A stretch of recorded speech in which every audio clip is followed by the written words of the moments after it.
Hello, global gardeners. It's Monday. It's gardening time. Let's talk about the subject that we all love so much. I missed you all last week, and I'm just so happy to be back. And it's great to see both Heidi and Jay back with us, our wonderful moderators. I hope you're both doing well. Shout out to all of those who have been able to handle 2 weeks without this event getting together and sharing our gardening stories, our gardening ideas, our gardening questions, our gardening answers. And I have a question for you to begin the day. Have you started planning next year's garden? I have. And that's a big reason why I wanted to cover this topic today, because so often, and I'm guilty of this as well, we get to the end of our season, we're worn out, we're tired, we're ready to take a break, and we essentially just stop gardening until 6 months later. And then we start planting and we do seeds and then we get ready to go in spring. But I think to really have the most enjoyment of gardening and the most successful gardens, the planning process is continual.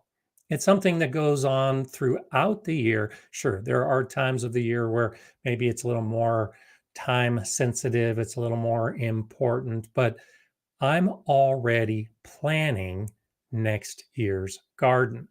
And it begins with an evaluation of this year's garden and last year's garden and every garden that came before. Patrick, good to have you here today, says, for several reasons, I took the 2024 season off.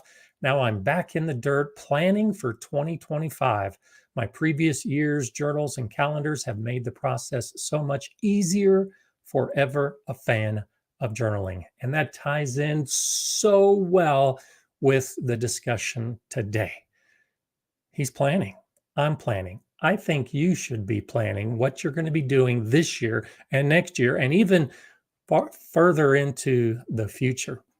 One of the ways to do that is evaluating the garden. I'll be talking and giving you some tips about how I evaluate the current garden and how I compare it to previous gardens. But as Pat points out, this is where journals come in. You know, I've advocated journals for a long time, and that's because we can document what is happening in the garden.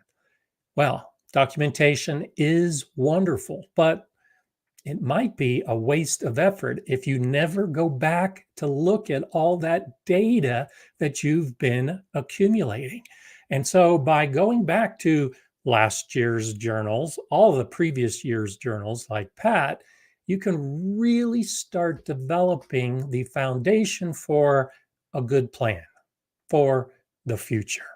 So stick with me today throughout your questions as we talk about the concepts of evaluating and some of the specific ideas. And if you have anything to share, by all means, go ahead and throw it out there. I think the evaluation is something that we all do on a macro level. So I had my garden club meeting this last weekend, and what were we talking about in just our small talk? How well our gardens did. And so that's kind of the beginning of the evaluation. What kind of year did you have? What kind of year are you going to have? Are you looking forward to if you're at the beginning of your gardening season? And so just looking at it overall, I had a great gardening season. I know many of my fellow gardeners from the garden club did not have a great gardening season. A number of my fellow gardeners had huge issues with pests this year, particularly grasshoppers. And so they lost a lot of plants to the grasshopper infestation that was in my area, but I didn't have that problem. I was able to circumvent some of the issues with grasshoppers, and I had a great season. So there's an evaluation right there. Was it a good year? Was it a bad year? And you can stop with that, take 6 months off, go into the holiday season, try to stay bundled up in the winter, and then start all over again next spring. Or you can do the recommended process, my recommendation. Why was it a good year? Why was it a bad year? What can you do to make next year better? And so, too often, we do look at the failures we had in the garden. That is actually a good idea. I've said many times that failures are an opportunity to learn. So, by looking at an overall, was it a good year? Was it a bad year? What were the failures? And learning from those failures, that's a good step in this process of evaluation. But also look at the successes, because the successes are some of those things that you might want to repeat. So when it comes to garden planning, I like to keep it easy as much as possible. This year was a little more challenging for me, but generally it's easy. The plants that work go into my garden. The plants that I like growing go into my garden. The crops that I love to eat go into my garden. So think about that as a beginning phase, particularly in your vegetable garden for next year's planning. What worked well? Did you grow something this year that you really liked the taste of? Well, then grow it next year. Was there a new plant that you tried that did so well in your garden that it shocked you? Well, grow it again next year. If something didn't work, now you are confronted with a question that all of us encounter on a yearly basis. If it didn't work, are you willing to try it again to see if you can make it work next year? Evaluate what went wrong, what you can change, and what you can do differently to make it a success next year. These are two sides of the coin when we're talking about evaluating. And so, for instance, my garden, everything was new this year. Many of you know that. I did a video last year where I sought out recommendations for plants to grow. About 200 of you sent in recommendations. I narrowed down the list of plants to grow to about 50, and that's what I grew. Every tomato variety I grew this year, I had never grown before. Every pepper variety I had never grown before. Every squash variety I had never grown before. All of my melons and pumpkins I had never grown before. And so now at the end of my season, I can look back and basically it's like a cookie jar. Pick and choose the things that I like and that I'm going to try again. And then, of course, identify the things that maybe didn't work as well in my garden. And it was a nice experiment, but next year I'll move on to something else. And so, for example, this is a picture of my garden behind me from this morning. And directly over my shoulder here, this is the bed that I was growing melons in. So I grew a couple different types of melons based on some of your suggestions, a Kajari melon and a banana melon. The banana melons I harvested right before the freeze we had last year. They hadn't fully ripened. They hadn't changed color yet. I've got them in my greenhouse, hoping that they might continue to harvest in the warm and light conditions in my greenhouse. But the Kajari melon did great. It reached full maturity. It was ripe. I harvested it. It was delicious. It tastes like a honeydew melon, but like a really rich and deep flavored honeydew melon. And so I harvested some, I ate it. It was really delicious. And went on a trip this last week. I was gone, so I told my daughter to come and harvest some of the garden and she could have the melons. She harvested the melons. Of everything she harvested, that was the thing she identified as, I really liked this. She loved the Kajari melons. So I liked them. My daughter loved them. What do you think I'm going to do when it comes to growing melons next year? That's right. I'm going to grow Kajari melons next year because they did so well and they tasted so good. The banana melons took longer to mature, and hopefully I will have one or two that I might be able to cut into. But on the surface, I'm not as willing to grow the banana melons next year because they didn't do as well. That's not saying that I'm not going to try it and see if maybe if I start sooner, maybe if I give them more protection from the animals, my dogs in particular, and the weather, that I might get a harvest. But it's not high on my list of things to do. And so this is a key point as we evaluate our gardens. It's prioritizing the lessons we've learned, prioritizing the planning stages for next year. So as I start putting together my plan in winter for the specific plants in my garden, and of course, I've got a ton of videos on that process, Kajari melons are going to make the list. The banana melons, yeah, they'll be low. And so the priority is definitely different between the two of them. So tell me about some of your successes. What did you do this year that you really had a good year, and it's something that you might want to repeat, or something that you were really satisfied and maybe amazed that it happened? Alora is saying, my peppers did exceptionally well this year, specifically the sugar rush and cherry peppers. Awesome. That's exactly what I'm talking about. Peppers do well, like the sugar rush, go for it. I grew a lot of peppers this year to make my paprika. I've talked about that for many months now. The paprika peppers, those Hungarian varieties, did great. I was growing them for the purpose of making paprika. I'm probably going to grow a bunch of them again because they were so successful. One of the other peppers I grew this year based on recommendations was the Sugar Rush peach pepper.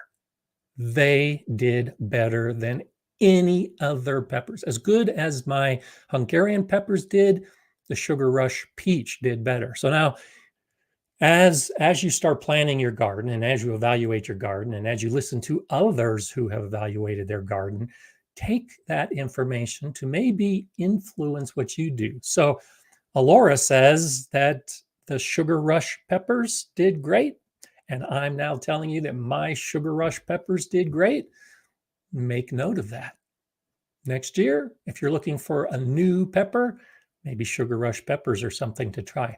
Wonderful flavor, a good amount of heat.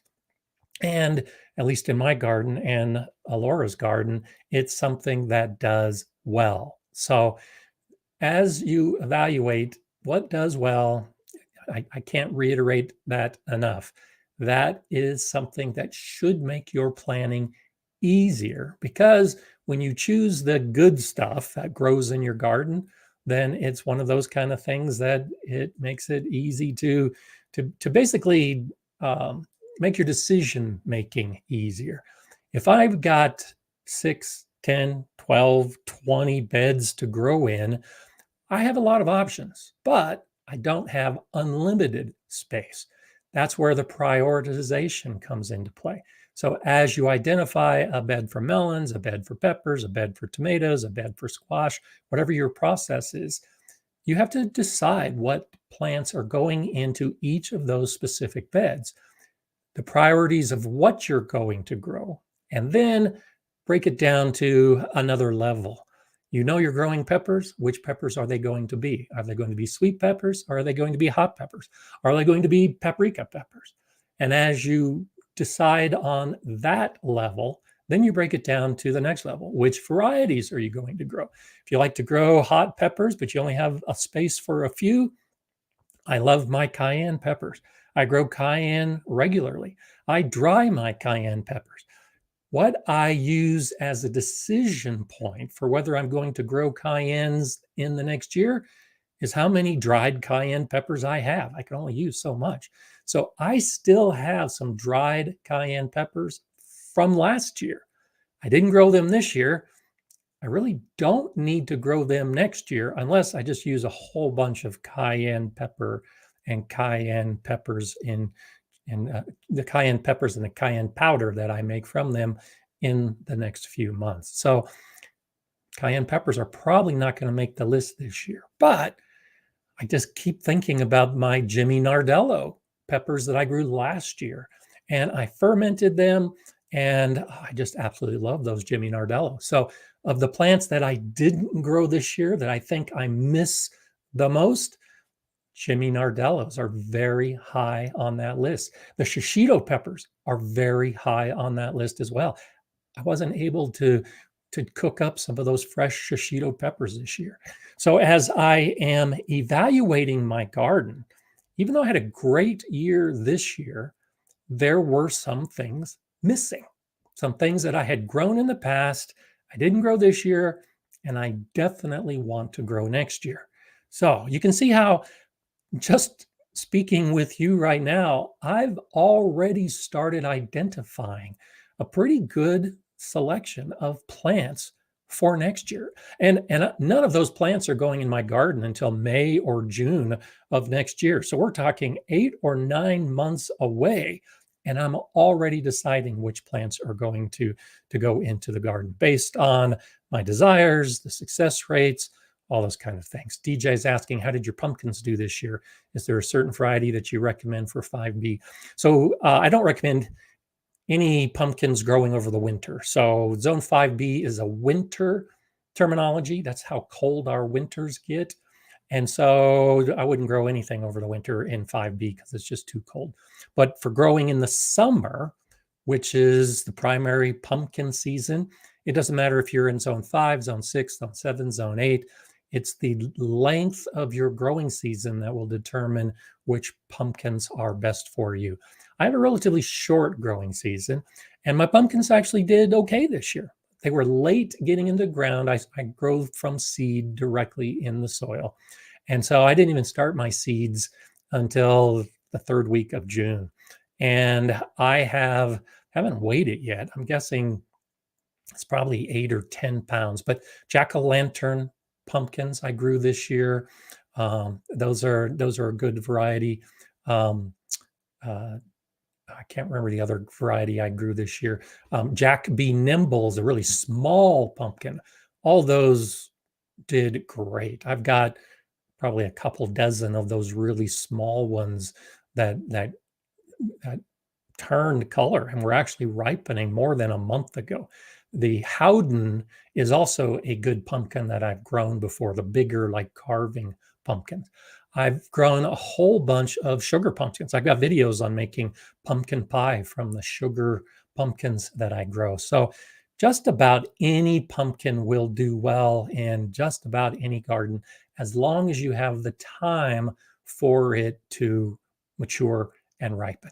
And so you'll have to look at the specific varieties to see if it matches your season. But even with my short Colorado growing season, I can grow the Jack Be Nimble and the Howden and the jack-o'-lantern and all kinds of different varieties of sugar pumpkin. I have a couple pumpkins that I also put into my greenhouse I harvested that hadn't fully turned orange, but you can harvest early and they'll continue to change color. So had one that was about half orange, and in my greenhouse now for a week, it's mostly orange. And then I have another one that was starting as kind of a mottled orange, and it's also starting to change color. So by the time Halloween comes and my granddaughters come to pick up their pumpkins, I should have at least 2, probably 3 of the big pumpkins, but I didn't grow that many plants. So another success. The pumpkins did well, but as I evaluate my pumpkins and as I talk about how they weren't fully ripe, it's because of the timing. I was late getting them in the ground. So for next year, to have a better crop of pumpkins and to be able to harvest them orange on the vine, I need to get them in the ground sooner. So that gets back to that planning. I now will annotate my calendar to get the pumpkin seeds in the ground sooner so that I can have that better harvest. If my fall and late summer temperatures had not been as warm as they were, I might not have gotten any pumpkins. But the first fall frost was delayed almost 2 weeks this year. And that gave me that extra bit of time for my pumpkins, for my peppers, for my squashes, for all of that to do well. Dusty says, oh, wow, the peppers all did great. I was like that zucchini gardener trying to find them homes. Best pepper year ever. That's awesome. You know, I've heard that from some other gardeners here locally. that it was a good pepper year. Even though a lot of other things didn't do as well, it was a good pepper year. And so it's interesting how different areas often will have the same good year. In this case, it seems like it was a good pepper year for a whole bunch of us. And I'm not complaining about that at all. Rachel says, decided that I'm going to grow ground cherries and sun sugar cherry tomatoes just to snack on while working. It makes me happy. Awesome. Save my canning time for the rest of the garden. Good choices. Yeah, I've talked about ground cherries in the past. That's one of those I just haven't had much success with. And so, in evaluating that they haven't done well, I every year think I should probably grow ground cherries just to give them another try. And I haven't decided if I will or not, but it's on my thought process.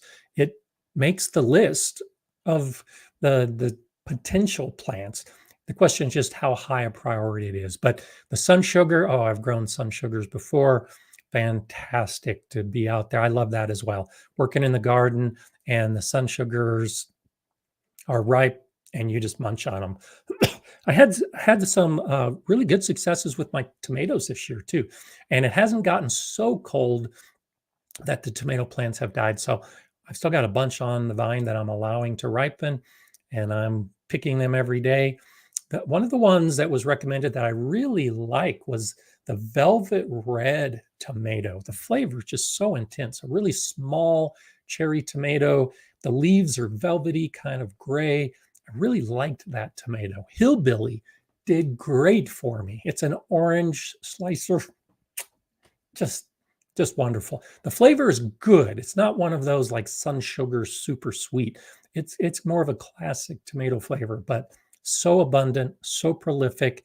The hillbilly, I think I may have been eating almost nightly a hillbilly tomato, along with others for at least a month now. So the hillbillies did great. The Ananas Noir was a really interesting tomato that also did very well. One of the biggest tomatoes that I've been able to grow here in Colorado. And I grew one, well, I've grown a bunch of them, but the last one I weighed was the biggest at over a pound. And most of them are at about a pound or slightly more than a pound with really good flavor.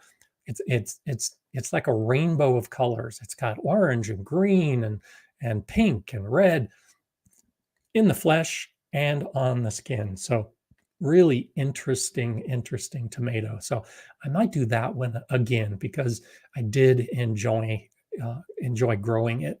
The Isis candy. I had an orange Isis candy and a red Isis candy. Did great, very prolific. Another one of those to just bunch on. Not super sweet like the sun sugar and the sweet million and a lot of those classic sweet tomatoes, but prolific. Every time I went in the garden, I was munching on those tomatoes. So those in particular did really well. The white Tomasol was an interesting tomato. It is white when ripe, kind of a yellow blush.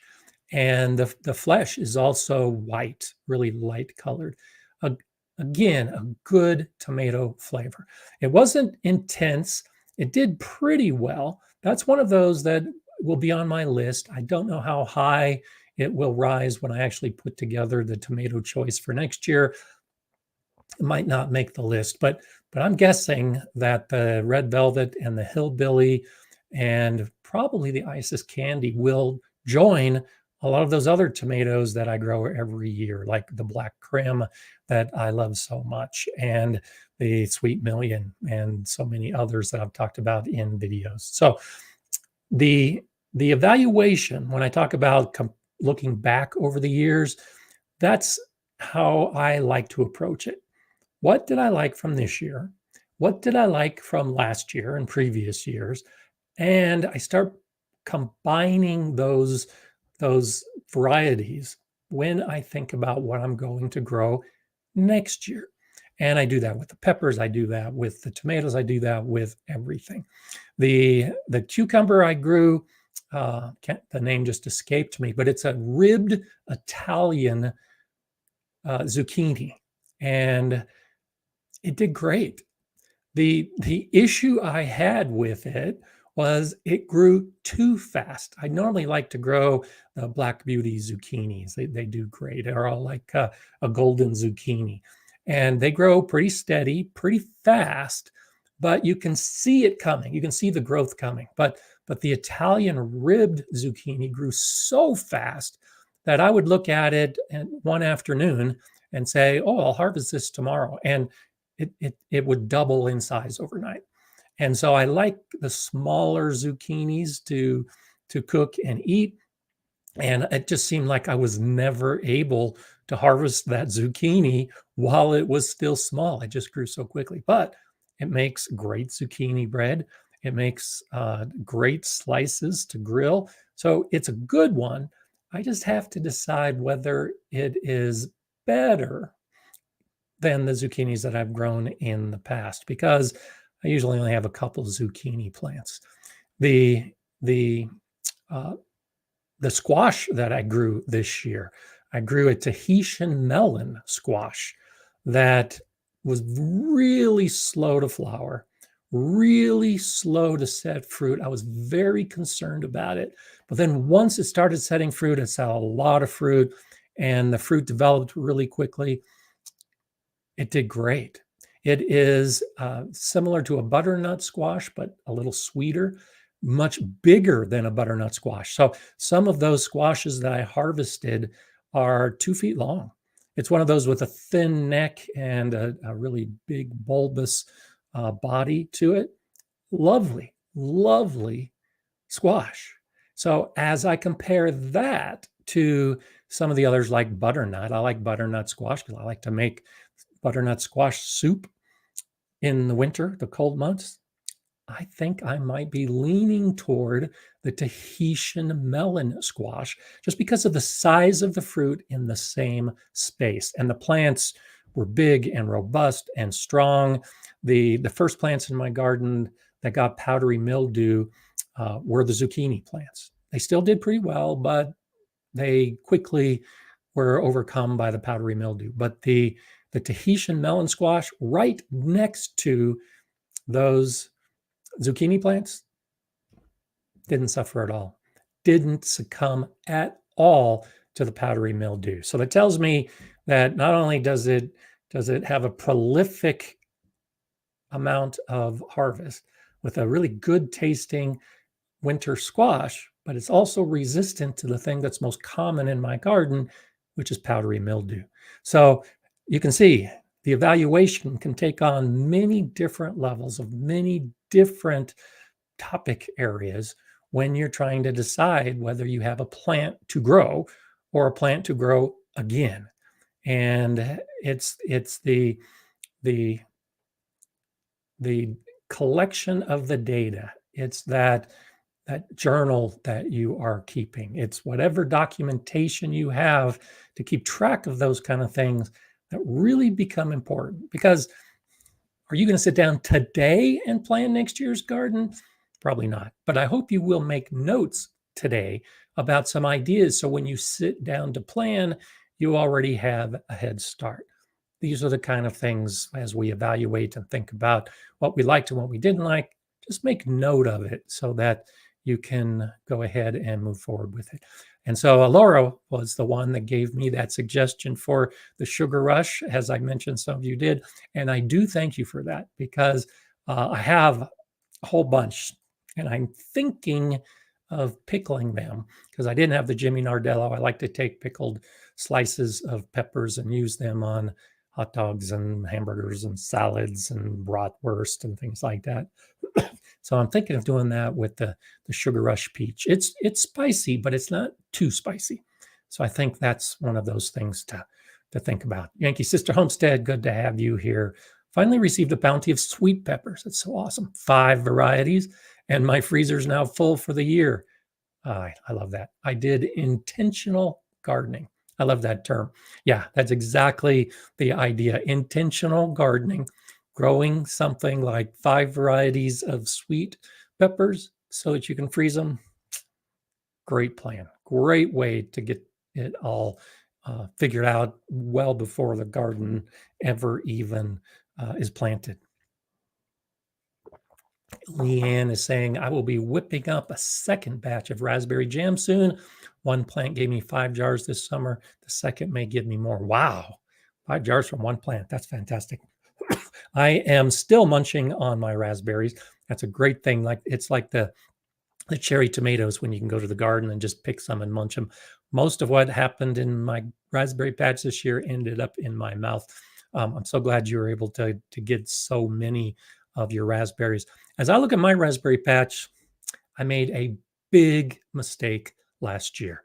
And so I was hoping for a better raspberry harvest this year. And now, as I evaluate my raspberries, I can look to last year and figure out what went wrong.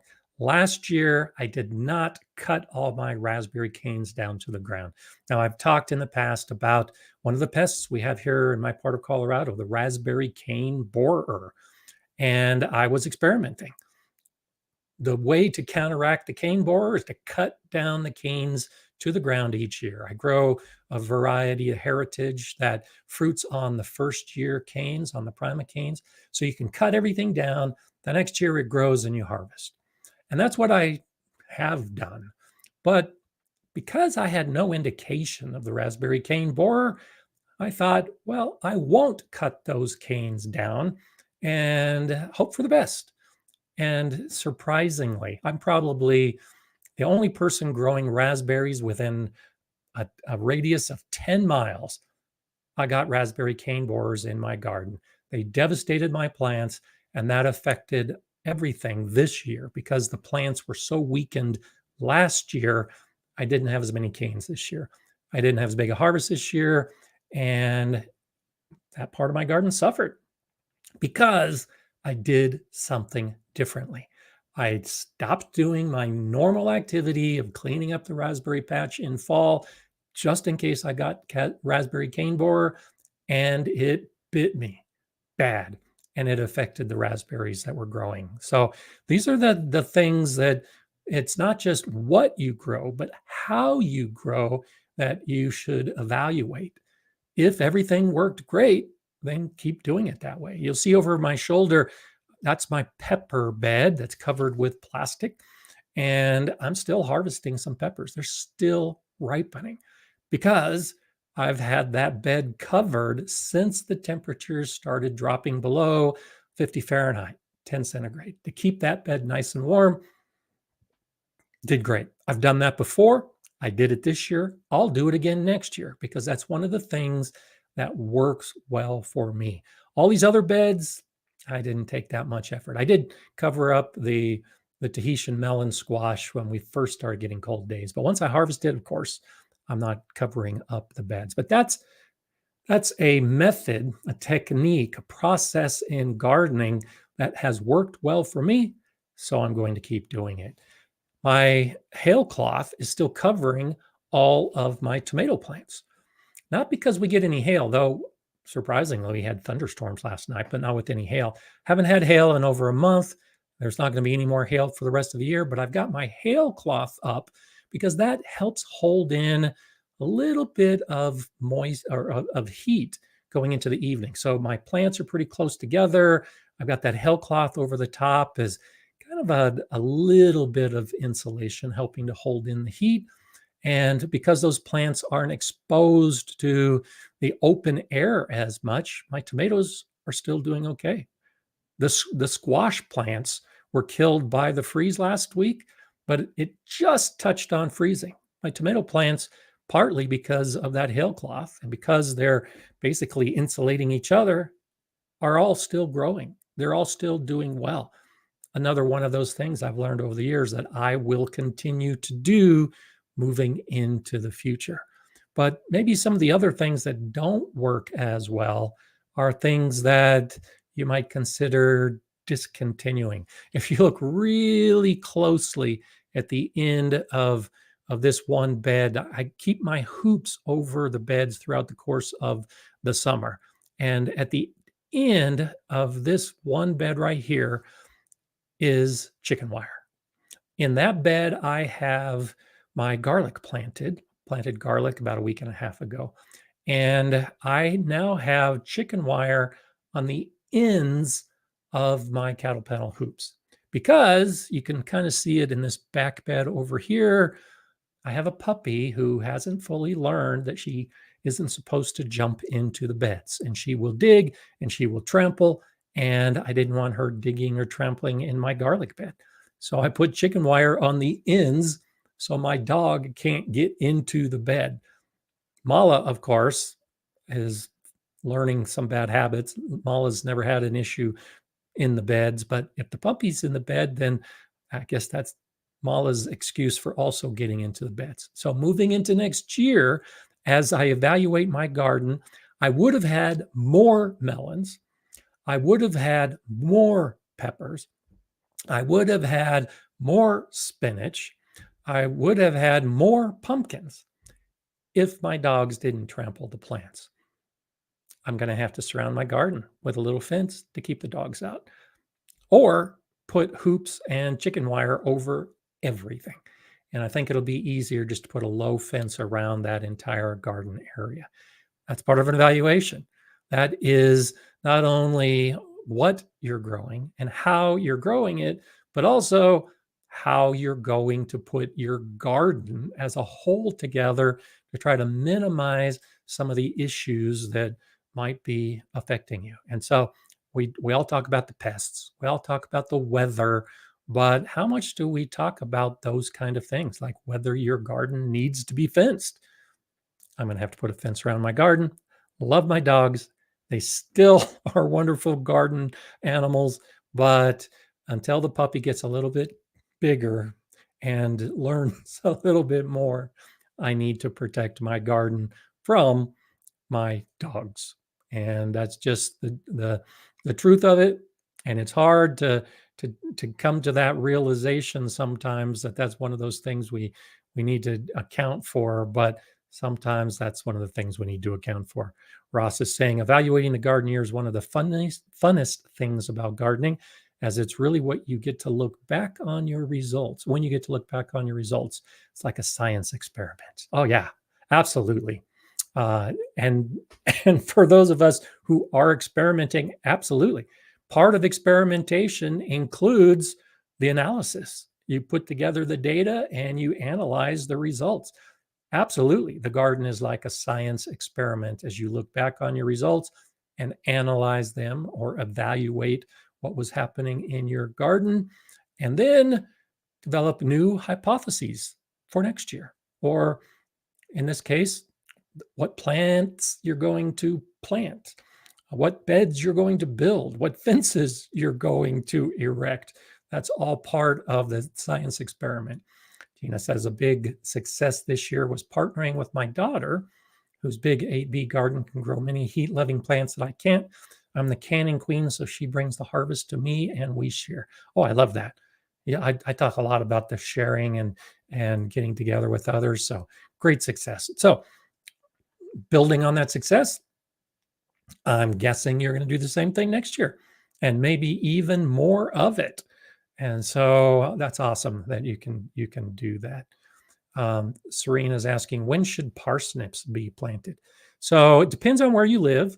For me, with the ground that freezes, parsnips have to be grown in spring, and then they ripen through the year. If you live in an area that doesn't have your ground freeze, you can actually plant parsnips in the fall and grow them over the winter, and then harvest before you get the hot heat of summer. So a lot of it just depends on where you are. Good morning to Sean. Sean says, this was year one of my new garden. I had zero expectations going in. I used the year to learn as much as I could about this growing environment, but overall, I'm happy with the results. Oh, I love that. Thanks for sharing that, Sean. The first year of gardening in many ways is the most difficult year. Particularly over the pandemic years, and so many people were starting to garden, and I had so many questions and so many comments from so many gardeners, and then saw some of them say it was too hard and they weren't going to do it anymore. The first year can be very challenging. And I like that you go in with zero expectations, because so many YouTube channels out there with so much advice, they make it look so easy. And so you go in with an expectation that your garden's going to be abundant and you're not going to have pests and everything's going to go great, because that's what so many YouTubers report on. Everybody talks about their successes. And so, sure, it makes sense that we would all think that that's what happens in a garden, is that you always have success. That's why I like to talk about the failures, because that's the reality of it. Things don't always go right. But what you do with the things that go right and the things that don't go right, that's how you begin to define yourself as a gardener. And so if you can look back and say, I'm happy with the results, good for you. That is a fantastic step toward your second year of gardening. And so each year, as we develop more experience, I think we should set some expectations and we should challenge ourselves. That's why this year I grew plants I had never grown before, because I wanted a challenge. But for you, Sean, and for everybody else who might still be new gardeners, build on the successes. Sure, do some experimentation, try some new plants, build some extra beds, but build on the stuff you liked and move forward with that. Because if you always have something in your garden that is successful, oh, it's so much better when things go wrong, because you really can fall back on the stuff that worked, knowing that next year the garden's always going to be better. But the reality is it might not be. As long as we have those things that work, those successes, it really does help give us that motivation to continue moving forward. Serena says, my tomato plants did poorly this year. Only a handful of cherry or micro tomatoes and 2 now growing on the Rushmore determinant, but the big ones never produced. I'm sorry to hear that. That's one of those things, if your plants don't produce at all, it's probably a soil issue. Either the soil is too bad or the soil is too good. And when it comes to tomatoes, the most common problem that we have growing tomatoes is too much fertilizer. If you have too much nitrogen in your soil, if you're using a fertilizer with a lot of nitrogen in it, then you're not going to get tomatoes. You'll get plants, but you're not going to get the flowers or fruit. So whenever someone says they didn't get any tomatoes, that's probably the evaluation. You used too much fertilizer, or you didn't amend your soil and your soil was just too poor to provide the nutrients that the plants needed to grow. So it all comes down to the soil. And those are all of the things I think you should consider moving into next year. Food Forest Permaculture, hello. I love all the raised beds, Gardner Scott. Very cool channel. Well, thank you for that. And yeah, as I was taking pictures this morning and trying to decide which view, I thought I would focus on this, because you can actually see in the far back, I've got my galvanized steel beds. In the foreground, I've got my wood raised beds. Just over my shoulder here, that's my raised hugelkultur bed. Just in the back over here, that's my horseradish that are growing in my horse trough beds. I've got my metal bed kits back there. And so I love raised beds. And thank you for saying that, because I love all my raised beds too, which ties in with Serena's point just a minute ago, that my soil is so bad here in Colorado that it would have taken years for me to amend all of my soil to be able to grow in a nice big flat garden. Or I could start with just a few beds, and each year I've added more beds and filled those beds with good soil that enabled me to grow good plants and have those successes in the garden. So that's, I think, the biggest advantage to raised beds is being able to have the soil and make it work for the plants and make happy plants as a result of it. Okay. Yeah, Laura's saying those peppers make a wonderful hot sauce. I'm planning on fermenting some of my Sugar Rush peach peppers to make a sauce as well. Uh, definitely, uh, I, my video on making hot sauce is actually doing pretty well right now. This is the time of year a lot of people are looking to make hot sauce. And so as I've been looking at some of those comments on that video, it really has me chomping at the bit. So I'll definitely be doing that this year or this week, actually, making some of it. Right now, I have peppers in my dehydrator, and this afternoon I'll be putting peppers in my freeze dryer to make paprika. So you can expect that video coming out soon to show how I did my paprika this year.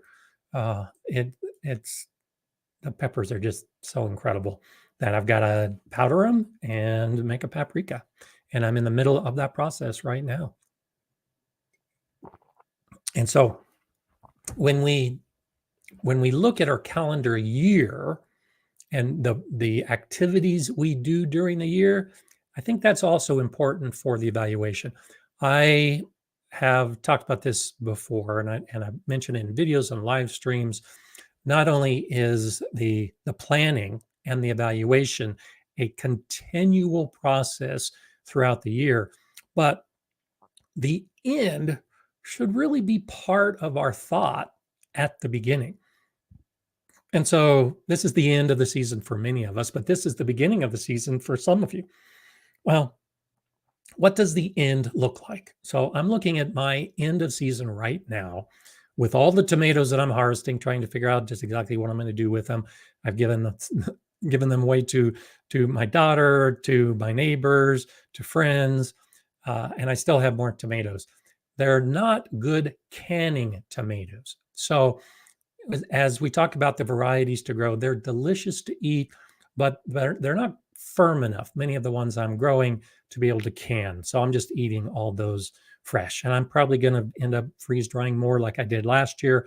But the idea is when you get to that harvest, what are you going to do with the harvest? And preserving is just something you should consider. So I chose my Hungarian peppers with the preservation in mind, drying, powdering, and turning into a paprika powder. That was the goal all along. So choosing the varieties, growing those plants, and harvesting all led me to this day, literally, where I was drying and powdering my Hungarian peppers to make paprika. So that goal was so big, it became a primary reason for gardening this year for me. And I've mentioned that in a number of different locations, to my garden club, to you, in videos. It's one of those things that was so huge in my garden planning this year that I took extra effort to make it happen. And now it's happening. And it's a wonderful feeling to, a year ago, basically, come up with the idea of what I wanted to do and then start taking the steps to make it happen. As I look to next year, I have to prioritize those kind of things as well. Am I going to grow more tomatoes so I can can tomatoes?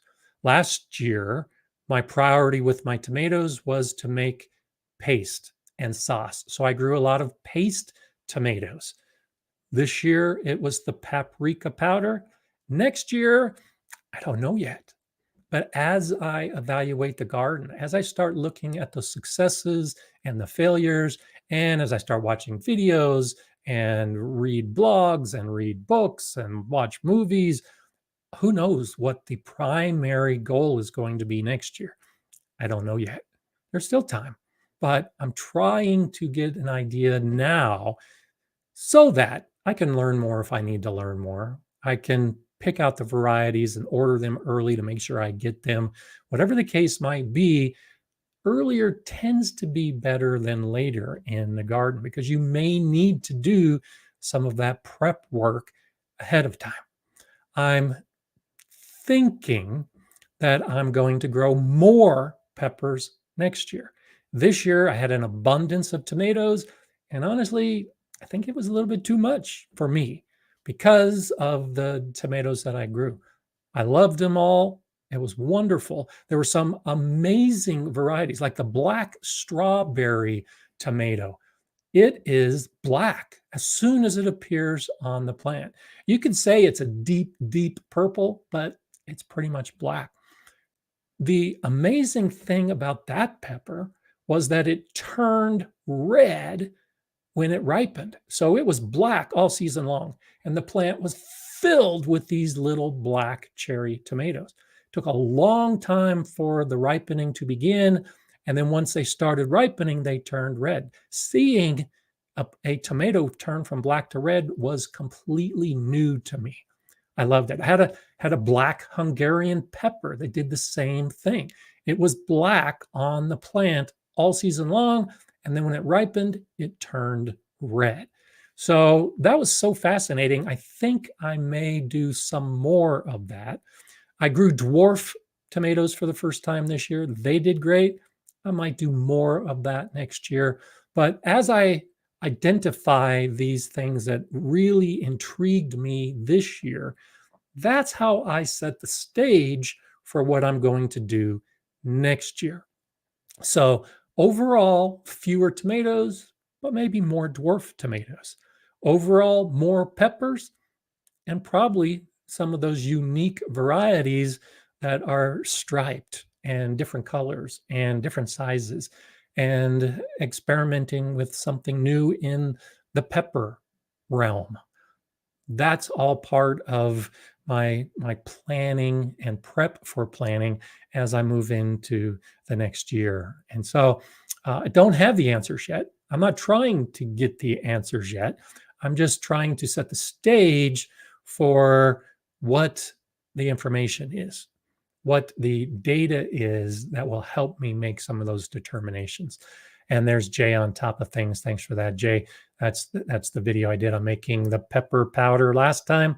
And so this video will be similar to that in how you actually make the pepper powder. But because I'm making paprika, and because I've got 6 different varieties of Hungarian peppers, this video is going to be focusing on the taste and trying to come up with some blends that will really be wonderful. So that video is coming out very, very soon. And I am so looking forward to it. Eli and Kate says, I still remember Gardner Scott's last video about making his pepper powder. The color way amazing, mouth watering just to watch. Yeah, thanks for that. That's one of the things I'll be talking about in this paprika video. I've already shot most of it. I just have to do the powdering and blending. But some of the peppers were orange when fully ripe. And so as I make a paprika from those orange peppers, I'm expecting an orange paprika. Now, in drying, they have darkened. So I'm not sure if when I powder them, they're going to have an orange color or a red color. I don't know that yet until I actually dry them. So that'll be interesting to see. I'm going to be freeze drying some of the peppers to see if I can maintain more of a color. But that's part of paprika, is getting that rich color as well. So when you let your peppers fully ripen to get that rich color, it's going to translate to the powder in most cases. And I agree with you. It is amazing. We eat with our eyes first. Before the food ever makes it to our mouth, we see it, and that definitely influences some of what we think about when we're eating our food and choosing what it is that we're going to eat in the first place. And if it looks good, chances are we're more likely to want to eat it as we move forward. Liz G says, fulfilling goals are so satisfying. I have a list I make at the start of every season, thanks to Gardner Scott's recommendation. Thank you for saying that. I'm glad you do that, because I think that is one of those things that we tend to lose sight of. We look at a package of seeds in the store or online, we order them, and all we're thinking about is growing those peppers or growing those tomatoes because we like the picture that's on the package, or maybe we like the description. But what is our goal for growing that thing in the first place? And I've got videos that talk about the reasons why I garden.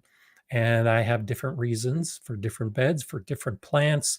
Some of what I grow is to eat. Some of what I grow is to preserve. Some of what I grow is to give away. Some of what I grow is to just be able to share the time with my granddaughters when they come to the garden, because they love walking through my garden and eating things fresh from my garden. So I grow those plants that they can eat fresh whenever they come to the garden. So lots of reasons to garden. And so tied with that are your goals. What is it you hope to get from your garden on the macro level, on the micro level, with your enjoyment, with the specific varieties? And like Liz says, make a list of those goals. If you are at all involved in the business world as part of your occupation, you know about making goals.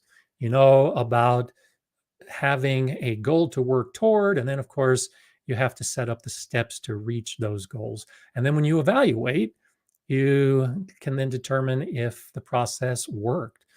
Setting goals requires evaluation for goal setting to really be effective. So, yeah, make your list at the beginning of the season for what you hope to get from your garden. You can start making that list today based on what happened with this year's garden and last year's garden. And then a year from now, see how it all came about. Did it work? Did you achieve your goals? Were you close? Do you need to modify the goals for next year? That's all part of the successful gardening process. And I think almost all of us really do want a successful garden. It's just a question of are we taking the steps to get there? And do we have enough accumulated knowledge to get there? If not, what more do we need to learn? A year ago, I didn't know much about paprika peppers. I knew I wanted to do it. I had time over the course of the winter to learn about paprika. There's a difference between Hungarian paprika and Spanish paprika, for instance. I was focusing on the Hungarian paprika, which is why I chose specific Hungarian varieties, both sweet peppers and hot peppers, because I wanted to make a sweet paprika and a spicy paprika. This is all part of the information that you might not have right now, but you've got time to develop once you start setting some of these goals and start making some of the planning. And planning, I love planning my garden. There are so many times, I'm guessing many of you are the same way, where you are in your garden, working in the garden, and you're already thinking about next year's garden, doing the same thing or doing something slightly differently. When we've got gardening thoughts on our mind, they just tend to permeate our essence, and it's hard to get some of those thoughts out of our mind. And so as I was pulling weeds this year, I had a big weed problem this year. I was already thinking about next year what I'm going to do differently to cut down on some of the weeds. My asparagus beds inundated with weeds because I was traveling, I got busy, I was doing other things, and I just didn't focus on the weeds. And the one bed in particular just overrun with weeds. The asparagus did fine, but too many weeds. Part of it was because I didn't mulch as deeply as I had planned to. So a year ago, I had planned to mulch my asparagus beds more. I didn't. I had weeds this year. So now this has become a priority moving into next year. I don't want to deal with weeds in my asparagus beds. So I'm going to be doing a lot more mulching, paying a lot more attention to my asparagus beds with a focus on the weeds in particular. So that's a priority. That's one of my goals moving into next year. I can mulch the bed before the asparagus pops up next spring. So that now becomes a winter activity, maybe a fall activity, but that is something I need to do in my garden because while I was pulling the weeds, I recognized I didn't want to do that anymore. So next year, it's going to be easier. I'm going to have deeper mulch. And if I see a weed pop up, I'm going to pull it right away rather than letting them get out of hand. So, what are you doing in your garden that maybe got out of hand, and it's something that you have decided you need to do something with as you move to next year? And if if it's something for next year's garden, it doesn't necessarily need to wait until next year. If you've recognized that your garden is too small, you want to do more, I think fall is the ideal time to build new garden beds and to start getting your soil ready for next year. So even though it's a next year thing, more beds to grow in, now it becomes a this year thing to do, build more beds for next year. And so when I talk about the gardening calendar and setting those priorities, you don't always have to wait. Chances are, if your garden looks like mine, where the squash plants and the pumpkin plants need to be pulled out, no more watering, no more weeding, no more harvesting. Once I clean up these beds, my garden's done going into the winter, essentially, except for things like mulch and tending to new beds, repairing old beds, uh, putting oils on the wood of the old beds, whatever you might be doing in fall or spring. Well, it often works better to do it when you're not doing anything else. During the peak of the growing season, we don't have time to get to, to things like weeding. So you take care of it in the fall so that you don't have to worry about it next year. And that's all part of our calendar planning with the activities in the garden. And as we move forward with that, I think it's one of those kind of things that you can make the season next year easier if you move some of next year's activities to this year while you have time to do it, maybe before it gets um, too cold, too windy. It's been really windy here. I don't like working in the wind, so I just keep waiting for the wind to die. But this week's supposed to be good. It's supposed to be sunny, not as much wind, and I'm going to be getting out, getting a lot of stuff done in the garden. Eli and Kate says, same here. My bright orange peppers gave me a rust orange pepper powder. Okay, good to know. Because all the powders I've made have either been green powders or red powders. So I was hoping to get an orange powder, and I'm looking forward to that. I'll know later today, and you'll see that in a video when that video comes out, of course. And I'll be doing a taste testing, and I'll let you know how successful it was. I no doubt am hoping for great success in the garden. So Serena's asking, what's the coldest temperature kale can tolerate without dying?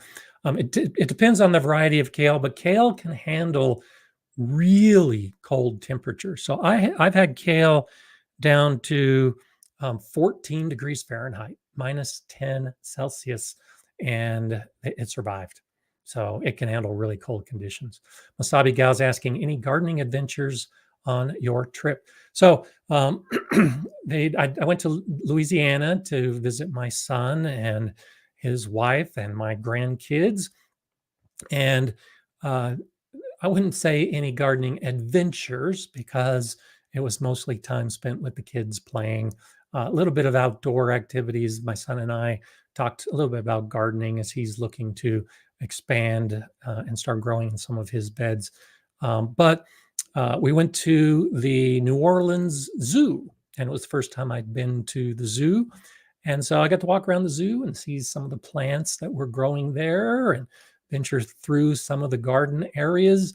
And that's always fun. There's some areas of the New Orleans Zoo that have bamboo groves. And so walking through the bamboo groves are always great. I'm going to San Diego at the end of this year, and I hope to go to the Botanic Gardens there. I love the Botanic Gardens. I have a video on touring the San Diego Botanic Gardens and bamboo gardens there as well. And they actually have pandas at the San Diego Zoo, and those pandas eat the bamboo from the San Diego Botanic Gardens. So bamboo has just been one of those plants I've always been fascinated by, and it just doesn't grow in Colorado. But maybe that's one of those things I can figure out how to grow some bamboo by learning. I know there are varieties that can do well in cold conditions. They just don't do as well in my 5B garden. But maybe I could build an area to grow bamboo. I don't know. That would definitely be an adventure. But other than that, other than walking through the gardens at the zoo and always loving to see what's going on, no, thanks for asking, but no particular adventures. I'll have to save those till the end of this year. I have some adventures planned for next year, but you'll have to wait for that. And so back, to the idea of the calendar. If you have a big trip planned, and I've got a couple big trips planned next year at the beginning of the gardening season, at the end of the gardening season, that's going to impact your entire season. So this year, one of the reasons that I was so late getting my garden in was because of my travels. I I had started my tomatoes and peppers and then went on a trip. And I've mentioned this before, but when I came back from the trip, almost all of my peppers and almost all of my tomato seedlings were done. The lights didn't turn on. They failed over 10 days with no lights. The little seedlings just weren't strong enough to survive. So I had to start all over again, growing my peppers and tomatoes from seed. Got them in late. Because I was late getting those in, I was also late getting a lot of the other plants in. But the garden was a success overall, even starting that late. Looking to next year, I'm going to be even later with my plants. And so I have two options of either starting before the trip and then maybe having my daughter and granddaughters come over to tend to my seedlings for a long trip, or wait until I get home and just accept that it's a later season and that I'm going to maybe not have those same peppers and tomatoes that I would normally start. So I'm still trying to figure that out, the impact of my travels on my garden next year. That's part of the planning for next year. And it's based on the evaluation of my travels and trips this year as I really come up with a plan for what's going to work and what's not going to work. And until I do it, I, I don't know exactly what I'll be doing. And so I'm hoping for the best, but we'll have to wait and see. So yeah, Jana says there are cold hardy bamboos that survive down to minus 10. Yeah, I've seen some of those. Minus 10 is minus 24 Celsius. And so uh, I did look at some of those varieties, but in my area, it's still limiting because I can get colder than that. So maybe a protected area. And I have an area that you'll be seeing that I'm growing kind of with that idea in mind, a protected garden area so that I can grow some of those plants that need extra protection. So that's coming. And bamboo is on the list, and some of those really cold hardy bamboos may actually end up in my garden eventually. So we'll just have to wait and see. Jay is asking, could your daughter host a few seedling flats at her home and then move them to you after the trip? Yeah. Yeah, that's kind of what I'm thinking when I say my daughter and granddaughters take care of my seedlings. Um, and that's kind of what I'm thinking, is that I would move some of my lights to their house, assuming they're willing to do that, but they've got some space in their basement that they've grown plants in before. So I would help them set up a grow area to grow some of my plants while I'm gone. So good suggestion, Jay. And that is kind of the idea that I'm thinking about. I just haven't asked them about that yet, but they're coming over tomorrow. So since we're talking about it today, I'll go ahead and ask them tomorrow because I'm trying to set my plan in place. And if they're willing to do that, then I can go ahead and feel a little bit better with my planning. So when I talk about all those peppers I want to grow and those tomatoes I want to grow, yeah, I'm kind of relying on my family to make that happen. But I also want to try something new. And so this whole evaluation and data and planning, the way it just all ties together. And like I say, it happens throughout the garden season. So I had this idea earlier in the year, and I revisited it again recently. So I've grown tomatoes in this one bed behind me every year for 3 years running. This year, I grew squash in that bed, but I had tomato plants growing in that bed. Some of those cherry tomatoes that had fallen, and it's the bed that last year Eli and Kate and I were doing the tomato comparison, and it was the bed that I was growing some of my cherry tomatoes in. Some of those cherry tomatoes fell to the ground and they sprouted this year. So they were a weed, even though I was growing or I was growing squash in that bed. And even though they were tomato plants, which normally you wouldn't consider a weed, I didn't want tomato plants in that bed. But I've been thinking for a few years now that I should attempt to grow here in my Colorado garden tomatoes from seed outdoors.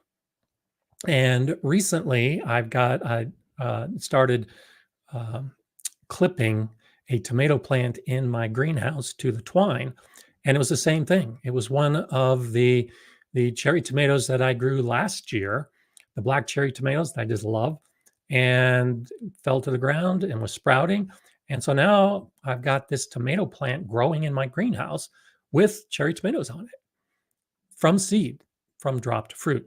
So this is one of those kind of things that I'm kind of building into my plan for next year based on seeing the plants sprout in my garden, both outside the greenhouse and inside the greenhouse. I think I can grow tomatoes in Colorado from seed and not have to do all the starting indoors ahead of time. Actually, sow the seeds directly outdoors. We'll see. Of course, you can expect a video on it, but I think it's going to work. It will probably take some extra effort, like covering the beds with plastic extra early to get the soil warmer. But I don't think I've seen a video on that from all of our primary YouTube sources where we are growing tomatoes from seed in an area like mine. Sure, in Florida, in Texas, and Louisiana, you could do that because you've got such a long season and the temperatures are so much warmer.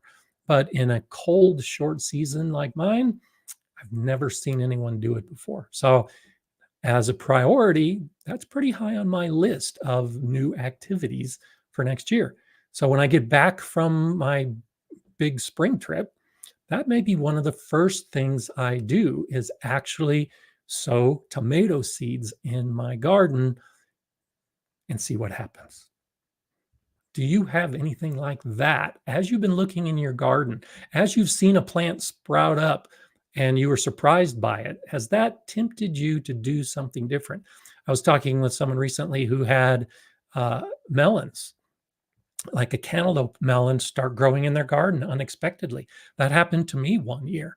Well, if you've never grown melons in your garden or if they haven't done well, and now you see that they're actually sprouting naturally, maybe because the seeds weren't decomposed in your compost pile.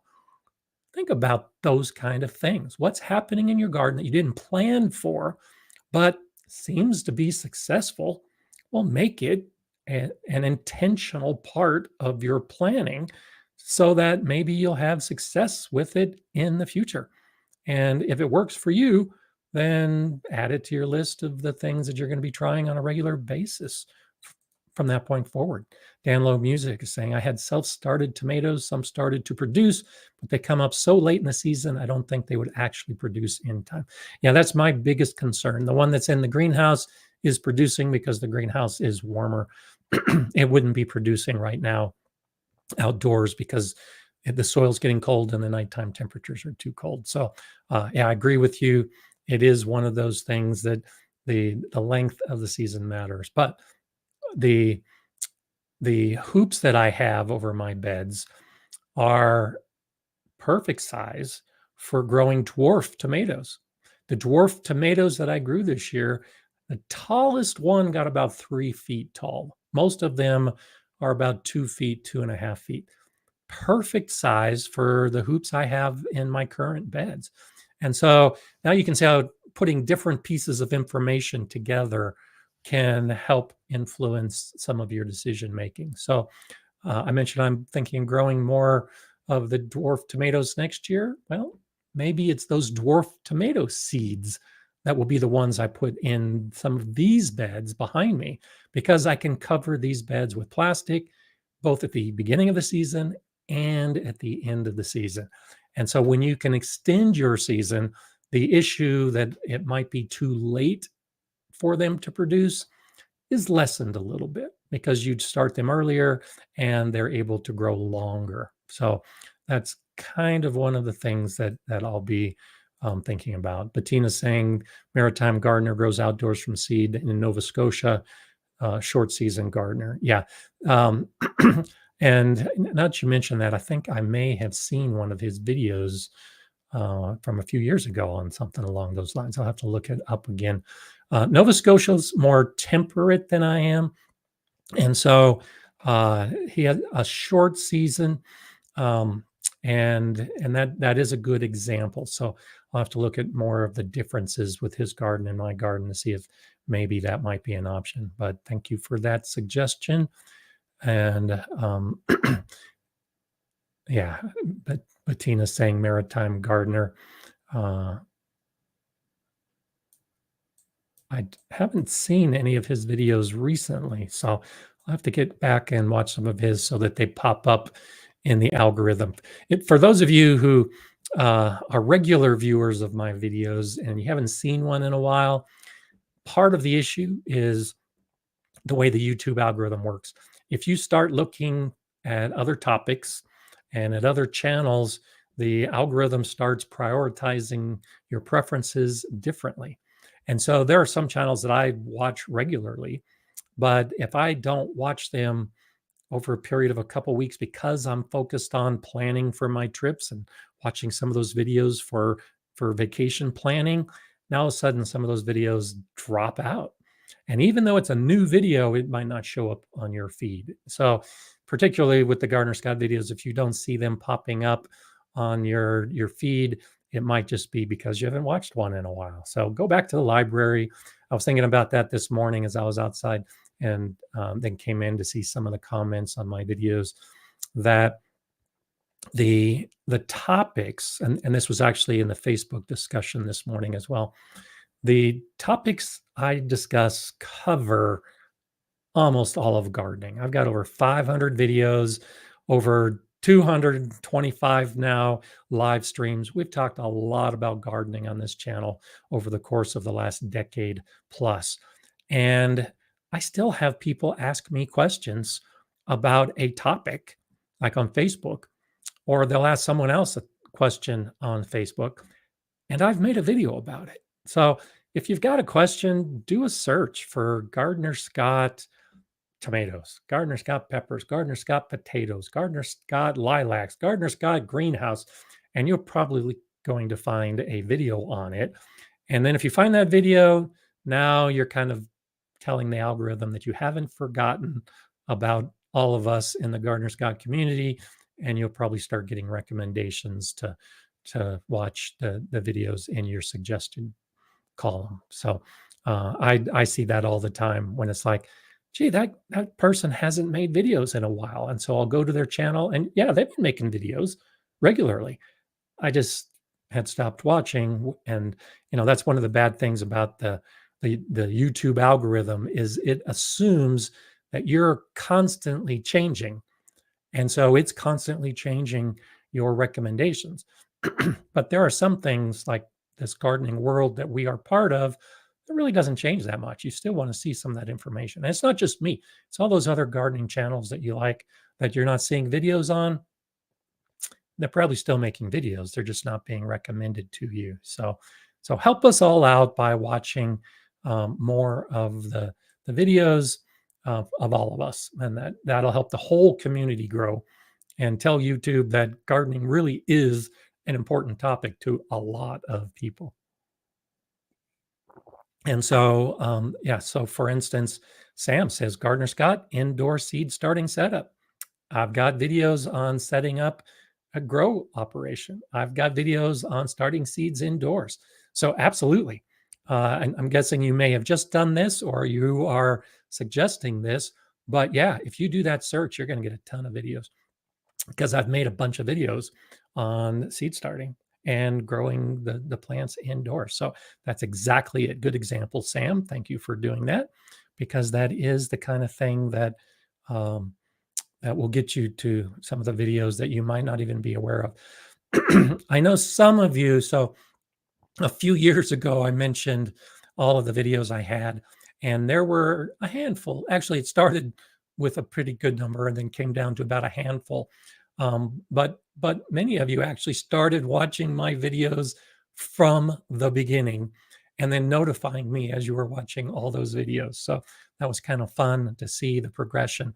But I don't think anyone's made it through all of them. I would be interested to know if you've seen all 500 plus videos because there are so many different topics. They won't match the algorithm for what you like, but there's a lot of videos out there that you can definitely take advantage of and enjoy it. And also, you can see my progression. My older videos, I don't think they're nearly as good as my newer videos. That's personal opinion. I like to try to keep getting better. And all of us that do videos tend to get better in time. And you can see that progression. You can also see me age and get grayer over the years as well. Francesca's saying that I have done and say it's a blessing to have your videos on potatoes. Well, thank you for that, Francesca. I appreciate it. Yeah, I enjoyed making my potato videos. That's one of those things. And I've got a couple of videos that I'm finishing now. They've been like season long videos, and I I look at some of. I'll go back and watch some of my older videos as well. There was one I was going to make this year, and I planned it. I laid out everything I was going to say in it, and before I make my videos, I'll typically go on YouTube because I don't want to copy anybody else, but to see what else is out there. And I came across one of my videos. I had forgotten that I had done that video. As I watched my video, it was exactly like the one I was planning to do. Exactly. Same points, same discussion, same plan for filming. So I didn't make that video this year because I already made the video. I've made so many videos, I've forgotten a lot of the videos that I've made. So it's kind of crazy when it gets to, that many videos that it's easy to repeat yourself. And I'm trying not to repeat myself. So I love making the potato videos. I probably won't be making potato videos anytime soon because I covered that subject pretty well. Same with garlic. As I was planting my garlic this year, I thought, oh, I should make a garlic video. And it's like, no, I've already made a bunch of garlic videos. I don't need to make another garlic video.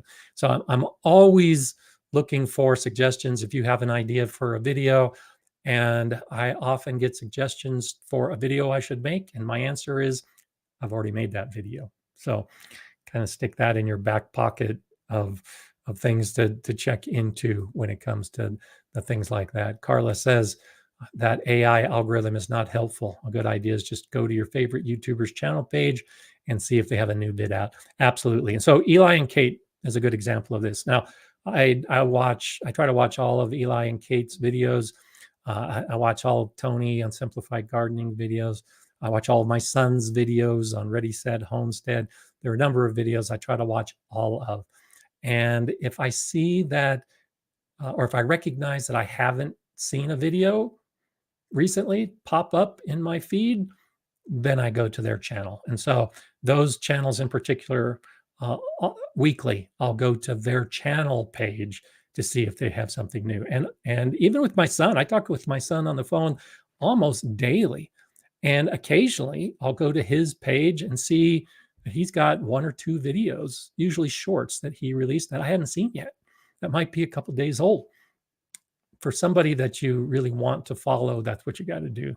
You got to go to their channel page. Absolutely. Shandy's Garden says, I love the Gardener Scott video about Christmas presents for gardeners. It's time for me to share that with my family. Awesome. So if you liked that video, did you know I've got 2 videos? I actually have 2 videos on tools. One of them is really focused on Christmas or as tools as gifts, but I actually have a couple of videos where I talk about all the different tools, all the different gift ideas that you could have in your garden. So I've got the gift video, I've got 2 tool videos. There's all kinds of stuff. You can see what I use and what I recommend. I've got a list in the description below that's in all of my videos of the books that I recommend, gardening books. If you're looking for ideas for gardening books, there's lots of information that I recommend along those lines too. And I've got a link. I mentioned this last week. If you're planning to do holiday shopping, you could really support the channel well. All of us who are YouTube creators who have an affiliate with or affiliate link with Amazon, just click on that link and it helps the channel. It doesn't cost anything extra. It looks exactly the same. There are some channels that actually have an Amazon page with equipment that they're selling on their Amazon page. Mine isn't that way. You just click on the link, it takes you to Amazon. But a small percentage of everything you buy on Amazon helps support the Gardener Scott channel. And that holds true across the board with anybody that has an Amazon link. If there's a channel you like and you want to support them and you're going to go to Amazon, like many of us do, go to their channel page, click on one of their videos to find that link, and then that'll take you to Amazon. A couple extra steps. Doesn't cost you any extra money, but it really can help out the channel. So yeah, as we look to Christmas and the holidays ahead, I appreciate you saying that because I have made some of those videos. And actually, that is one of those videos I probably could do a new one of because I've covered a lot of different things I recommend, but I bet I could come up with another updated list with maybe some things that are new that aren't included in some of those previous videos. So I'll think about that. You may see a gift recommendation video coming from me soon. I have to think about that. It's not currently in the queue, but I might just do that. Bettina's saying your videos are what helps me get through our long Canadian winters. Thank you for saying that. Have watched most, if not all of them, several times over. 100% worth it. So much to learn. Thank you so much for saying that. I do appreciate that. That's why I do this. I use my own videos as reference material, and I love it when I hear that others are doing the same. So definitely thank you. And Big Wheel Dog saying you get to see me from the start as I progress in making my own videos. Yeah, absolutely. And so there's a number of you with channels, and I love watching your videos and seeing the progression from the beginning to actually having some polish. And I'm not saying that necessarily what you do is unpolished to any of you, but if you look at my first videos, they weren't polished. It was just me getting up and talking. They were okay, but they definitely get better. So yeah, seeing the progression is a great way to find somebody you like and to take advantage of that progression and their development as a YouTube creator. Wasabi Gal's asking, how about gardening clothing ideas? Interesting idea. I've been thinking about getting some of those arm covers, the sleeves that you put up and evaluating those. I've talked about wearing my hat in the past and long sleeves and gloves. So yeah, I'll have to think about that. That's actually a pretty good idea, looking at what you wear in the garden and doing something along those ideas. So I hadn't thought about that. Thank you for that suggestion. I will take that under advisement, see if I can develop that into a good video. Lisa, Gypsy Spirit 53 to Kramer says, I'm making cowboy candy after watching your video. Cool. I hope you like it. Cowboy candy is one of those things that it's a lot of fun to make. And Almost everyone I've talked to that's made the cowboy candy was surprised at how hot, how spicy it is when it's done. It's delicious. It's great, but it ends up being hotter than the individual jalapenos. And so it's crazy how that process works, but good. I'm glad that you're doing that. And there's Jay on top of things with the gardening gifts for gardeners link to that video that I had done. So thank you for that. Appreciate it. And Owen is saying, highly recommend Tilly hats, expensive but lifetime warranty. So, good suggestion. I've seen Tilly hats. I haven't bought Tilly hats because they're more expensive. But yeah, if I were to tie that idea into a clothing video, there's a lot that I have in the garden that I spent more money on because it lasts longer. And that may be something to tie in to that idea. So you got me thinking about some of those kind of things. And Sally's saying the Duluth gardening pants. So thank you all for your suggestions. That is helpful. And Tammy is saying gardening clothing is a great idea. I have a Roo apron and really like it. Also wear overalls in the garden because pockets are a necessity. I've been thinking about overalls. I've never been an overall person, but my neighbor wears overalls. He's out in his yard every week after having spent a week at work, and he wears overalls in the garden. So between all of you and my initial thoughts, I think I might be able to put together a garden clothing video. We'll see if it's this year as a gift idea, or maybe if I do it next year with more of a practical demonstration. I'll have to think about that. But good. Thank you so much for all of your helps and all of your suggestions. I appreciate that. It's that joint effort of the community that I think really makes a big difference in giving me some ideas, giving you some ideas, and helping all of us out as we garden. So it was so good to be back this week. I really did miss last week without you all. And as you might expect, I'm going to be back next week. So I think I'll be here every week until we start getting into that holiday season, and we'll probably all take a little bit of time off going into the new year. But until then, be here on Mondays to talk about gardening and the gardening week, what it has given us and what it's going to give us as we look ahead. Thanks for being here. As you do all of your gardening, of course, always enjoy every aspect of gardening, or else I don't think it's worth it. And that's why I always say, enjoy gardening, because that's why I do it. We'll see you next week.